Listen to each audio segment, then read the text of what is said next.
Assalamualaikum warahmatullahi wabarakatuh. Hai para pencinta catur dan para catur mania, selamat datang kembali di Legenda Catur Dunia. Grand Chess Tour 2022 seri Super United Rapid dan Blitz Kroasia sudah memainkan permainan Blitz tadi malam kawan. Permainan Blitz hanya berlangsung selama 2 hari, tadi malam dan nanti malam. Dan setiap harinya para pemain memainkan 9 babak langsung. Dan berikut inilah kawan, hasil-hasil partai atau hasil-hasil poin yang didapat oleh para pemain di hari pertama permainan Blitz. Di hari pertama ini, Magnus Carlsen terlihat sangat kokoh kawan dengan memperoleh 7 poin.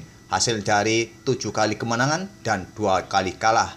Kekalahan Carlsen ini didapat saat berhadapan dengan Wesley So kawan dan juga dengan Leonid Dominguez.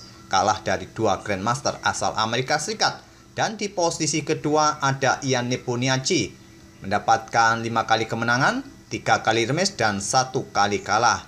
Ian Nepo ini kalah oleh Magnus Carlsen kawan. Dan di tempat ketiga ada Grandmaster Wesley So kawan, mendapatkan 3 kali kemenangan, 1 kali kalah dan 5 kali remis. Wesley So kalah dari Jordan Van Foreest kawan. Dan lainnya bisa kalian lihat di situ. Di posisi keempat ada Leonid Dominguez, MVL di posisi kelima. Jordan Van Foreest yang perkasa di permainan Rapid di posisi ke-6 kawan. Di hari pertama permainan Blitz, Ali Reza berada di posisi ke-7 dengan 3 kali kekalahan, hanya mendapatkan 1 kali kemenangan, sisanya 5 kali remis dengan 3,5 poin. Mamet Yarov berada di posisi 8, Topalov dan Ivan Saric mengikutinya kawan. Dan hasil keseluruhan setelah hari pertama Blitz ditambah permainan Rapid, klasemen sekarang mulai bergeser kawan. Dan seperti biasanya Magnus Carlsen di awal-awal turnamen biasanya agak ngeslow kawan. Setelah mesinnya sudah panas, di hari pertama Blitz ini Magnus Carlsen memuncaki klasemen kawan dengan 18 poin secara keseluruhan. 11 poin dari game Rapid dan 7 poin dari game Blitz. Di tempat kedua ada Wesley So dengan 16,5 poin, 11 poin dari game Rapid dan 5,5 poin dari game Blitz di hari pertama. Di posisi ketiga, Jordan Van Foreest turun kawan setelah di game Rapid sempat memimpin 12 poin karena mendapatkan 4 poin di game Blitz pertamanya, hanya sekarang terpaut setengah poin dari Wesley So dan seterusnya bisa kalian baca dan lihat sendiri. Dan game yang untuk kita dahulukan, untuk kita ulas ini saya pilih permainannya Magnus Carlsen versus Wesley So kawan. Karena kebetulan di game-game sebelumnya Wesley So ini belum pernah kita otak-atik permainannya. Magnus Carlsen, Ian Nepo, dan Ali Reza saja yang kita otak-atik kawan. Dan kebetulan kemarin 2 game dari Jordan Van Foreest, pemimpin klasemen di game Rapid. Sekarang gantian kita lihat permainan Wesley So dan bertemu dengan Magnus Carlsen di babak ketiga permainan Blitz. Kalau secara keseluruhan ini merupakan babak ke-12 kawan. Carlsen yang pegang putih bermain dengan pion E4 kawan, dibalas dengan pion E5, kuda F3, kuda C6, dan Carlsen memilih pembukaan Italia bukan Ruy Lopez. Gajah C5, Giojo Piano, dan pion C3. Cukup standar. Beberapa langkah berikutnya kawan, saya rasa kalian sudah sangat sering memainkan langkah-langkah seperti ini. Nah, disinilah sedikit berbeda kawan. Sekarang kita keluar dari jalur utama Giojo Piano. Jalur utama dalam permainan manusia kawan, di sini putih bisa melanjutkan dengan langkah rokade. Inilah pilihan utama atau gajah ditarik mundur ke petak B3.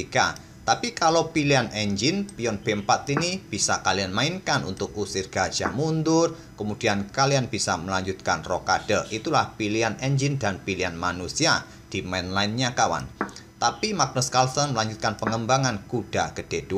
Dan selanjutnya pion A5 jelas untuk menghentikan laju pion B4 putih.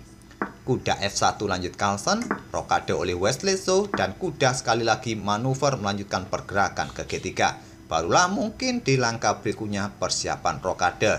Jadi Carlsen tadi sudah 3 atau 2 tempo untuk menunda rokadenya, melakukan pergerakan manuver kudanya tadi kawan 3 kali berturut-turut dari petak B1 ke petak D2, F1, kemudian ke petak G3 ini.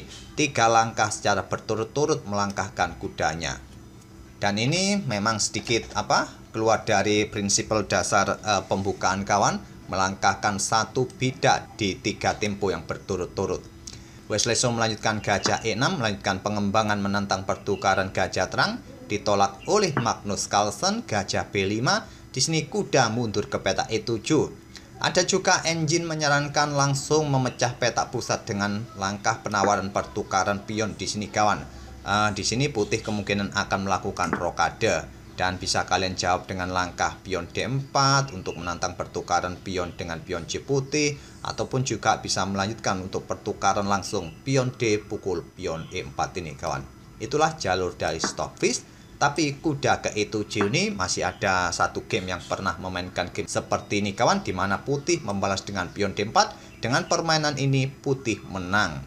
Tapi Carlsen punya langkah yang lain dengan langkah rokade, dan ini merupakan langkah baru yang belum pernah terjadi sebelumnya, ya termasuk urutan-urutan langkahnya kawan. Mungkin diagram seperti ini di database yang lain pernah ada, tapi secara urut-urutan langkahnya, langkah ini belum pernah terjadi sebelumnya di langkah ke-10 di database-nya chess.com. Biasanya di database-nya Lichess itu agak sedikit lengkap kawan, berbeda dengan yang ada di chess.com. Pion C6 dimainkan oleh Wesley So, usir gajah. Gajah A4, selanjutnya kuda bergerak ke petak G6, tidak melanjutkan untuk menantang pertukaran pion pusat kawan. Di sini didahului oleh Carlsen pion D4. Tidak melanjutkan pertukaran pion seperti ini kawan, karena nanti sentral akan tetap dikuasai oleh putih dengan dua pionnya ini. Di sini Wesley So menarik mundur gajahnya terlebih dahulu ke petak A7, menunggu pergerakan pion putih ini yang mendahului agar nanti pion putih di lajur D0, jadi tidak ada kontrol yang didapat oleh putih di petak-petak gelap di outpost ini ke depan. Pion H3 dimainkan oleh Carlsen, menolak untuk pertukaran, akhirnya Wesley So yang mendahului pion E pukul pion D4. Seperti yang saya bilang tadi kawan, dengan melakukan pertukaran pion semacam ini, kalau dipukul balik menggunakan pion C, maka putih mendapatkan kontrol yang bagus dengan dua pionnya ini. Tapi sayangnya di sini Carlsen memukul balik menggunakan kuda. Ya, tidak seperti biasanya, Carlsen ini tidak ingin menguasai petak pusat dengan pionnya kawan. Mungkin harapannya memukul balik dengan kuda ini untuk incar gajah terang ini kawan. Gajah ini sekarang tidak mempunyai petak yang strategis lagi untuk dihinggapi. Jadi kalau mungkin dipertahankan ya dipaksa mundur. Mungkin itulah taktik dari Magnus Carlsen, atau menantang pertukaran gajah gelap untuk pukul kuda Carlsen ini kawan. Dan hitam sudah tidak mempunyai gajah sniper di diagonal A7 G1 ini. Tapi langkah memukul balik dengan kuda ini merupakan langkah yang kurang akurat menurut Stockfish kawan. Ya, tadi langkah yang paling bagus adalah memukul balik menggunakan pion C, dan sekarang pion D5 dilanjutkan oleh Wesley So. Di sini Carlsen langsung sikat gajah terang hitam. Langkah ini juga kurang bagus menurut Stockfish. Stockfish menyarankan gajah E3 melanjutkan pengembangan, tapi Carlsen terlihat tidak mau buang tempo untuk ambil gajah hitam ini kawan, dan sekarang Magnus Carlsen untung dengan mempunyai sepasang gajah. Ya, secara hitung-hitungan di atas kertas, gajah lebih efektif kawan dalam pertempuran jarak jauh. Dan kuda putih dipukul balik oleh pion F lanjut Wesley So. Di sini Carlsen menarik mundur gajah terangnya ke petak J2. Langkah-langkah Magnus Carlsen dari langkah ke-14 sampai langkah ke-16 ini, bahkan nanti sampai dua langkah berikutnya, terlihat langkah-langkah yang tidak akurat. Bisa kalian lihat dari parameter yang terlihat di sisi kiri papan kawan. Posisi parameter putih sedikit demi sedikit jatuh ke bawah. Menteri hitam C7 untuk memberikan jalan bagi bentengnya keluar ke pusat nanti kawan. Juga menteri ini sedang incar kuda yang ada di petak G3. Karena posisi pion F2 kena pin, jadi pion tidak akan bisa pukul balik menteri hitam nanti. Diantisipasi dengan raja bergerak ke petak H2, dan Wesley So melanjutkan untuk pion D pukul pion E4, dan persiapan bentengnya akan digeser ke depan kawan. Di sini terlebih dahulu menteri bergerak ke petak E2 oleh Magnus Carlsen, dan coba lihat kawan dari daftar langkah yang dibuat oleh Carlsen dari langkah ke-14, ke-15, ke-16, 17 dan 18 menteri ke petak E2 ini semua berwarna kuning kawan. Ini artinya langkah-langkah Magnus Carlsen ini merupakan langkah yang tidak akurat. Maklum kawan, sekelas Magnus Carlsen pun dalam permainan blitz menurut pandangan Stockfish pun banyak langkah-langkah yang tidak presisi.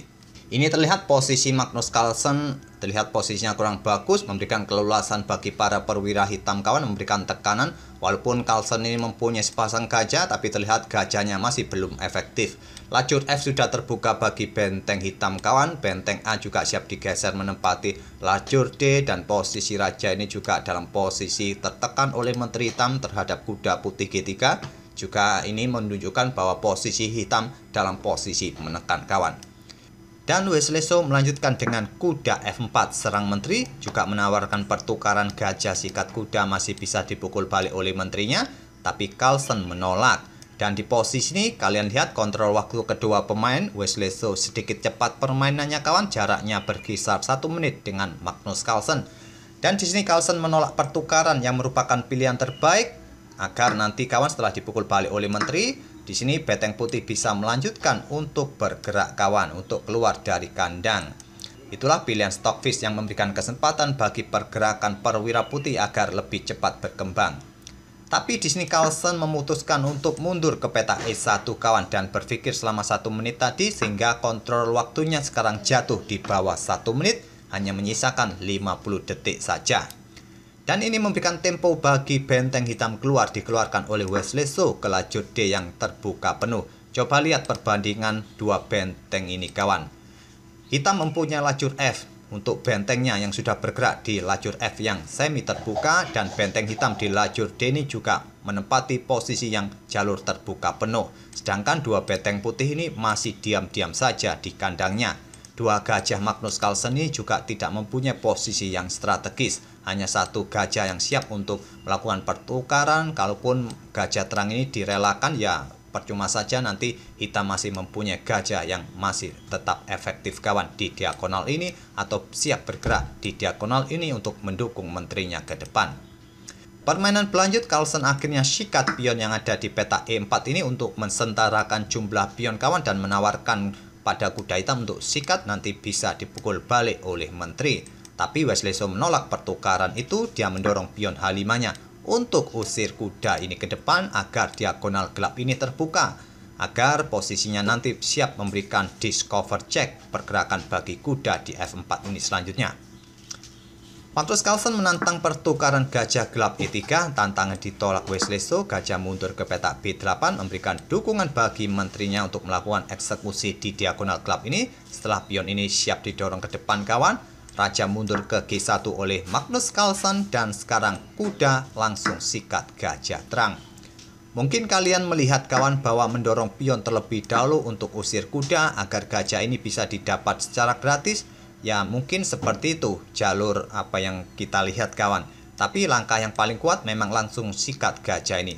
Mungkin kalian akan berpikir seperti ini, nanti putih akan melanjutkan pertukaran kuda F4 terlebih dahulu, dan kalian bisa mendapatkan kuda yang ada di peta G3 ini kawan.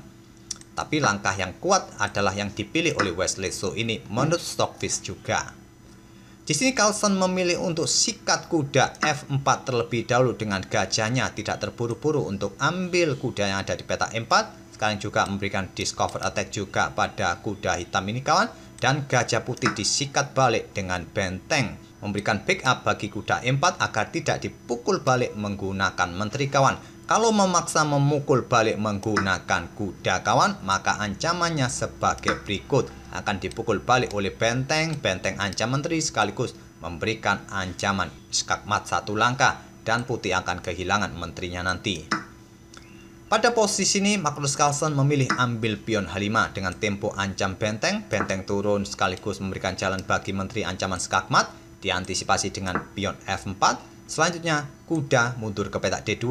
Kalau di sini benteng ambil kuda, ya menteri bisa mendapatkan kuda E4. Dan Wesley So memilih mengamankan kudanya dengan tempo ancam benteng.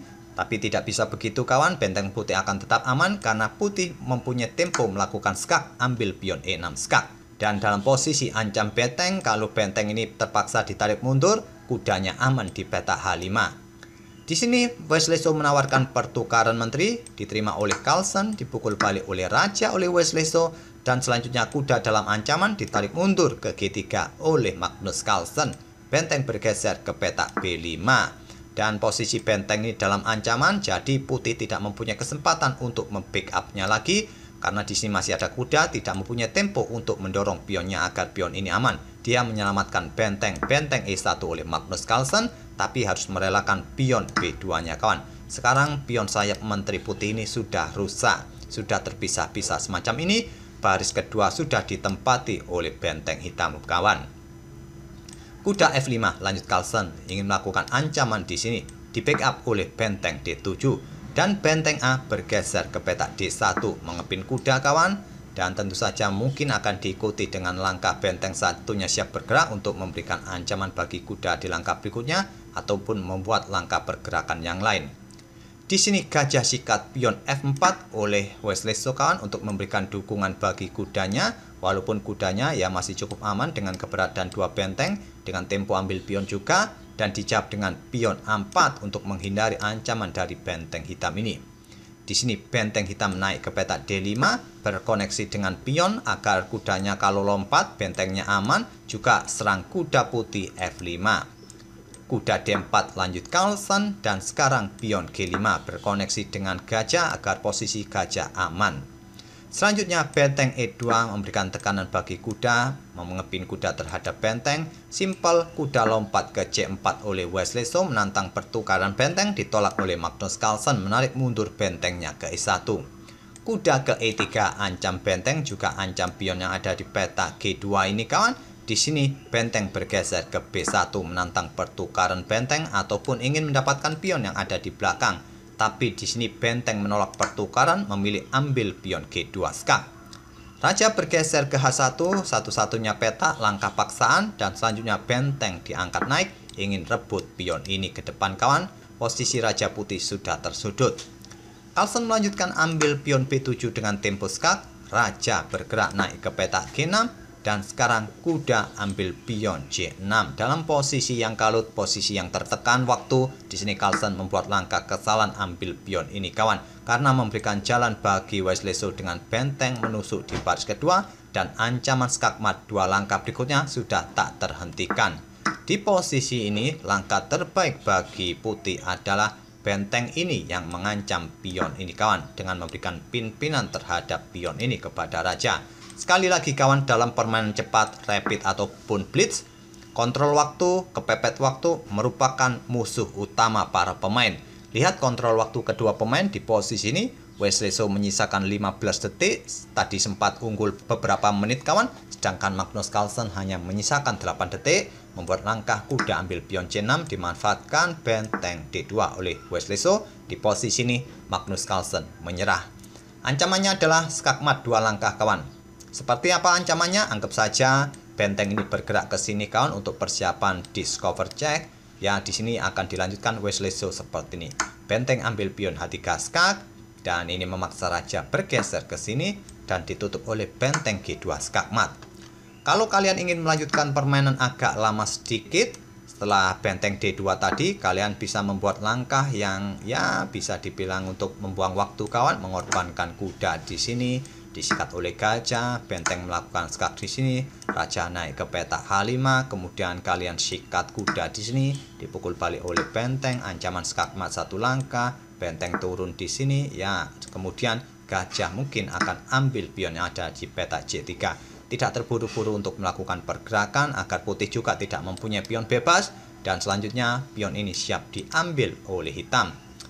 4 langkah berikutnya ancaman skakmat. Tak perlulah kita lanjutkan, coba kalian cari sendiri 4 langkah berikutnya skakmat bisa didapat oleh hitam. Oke kawan, itulah permainan Magnus Carlsen versus Wesley So di babak ketiga dalam permainan blitz. Sekali lagi, Magnus Carlsen ini sangat perkasa dalam permainan blitz, hanya mengalami 2 kali kekalahan, selebihnya 7 game Magnus Carlsen menang, sedangkan Wesley So ini mendapatkan hanya 3 kali kemenangan, 1 kali kalah, dan 5 kali remis. Posisi Magnus dan Wesley So ini kejar-kejaran di turnamen ini kawan. Kedua pemain masih mempunyai kesempatan untuk menjadi juara di turnamen ini. Nanti di akhir turnamen saya akan undi siapa saja yang berhasil memenangkan atau berhasil menebak untuk mendapatkan pulsa seperti yang saya janjikan beberapa di video yang lalu kawan. Oke, semoga permainan dari kedua pemain bisa menghibur kalian dan kita akan bertemu di video-video berikutnya. Terima kasih. Wassalamualaikum warahmatullahi wabarakatuh.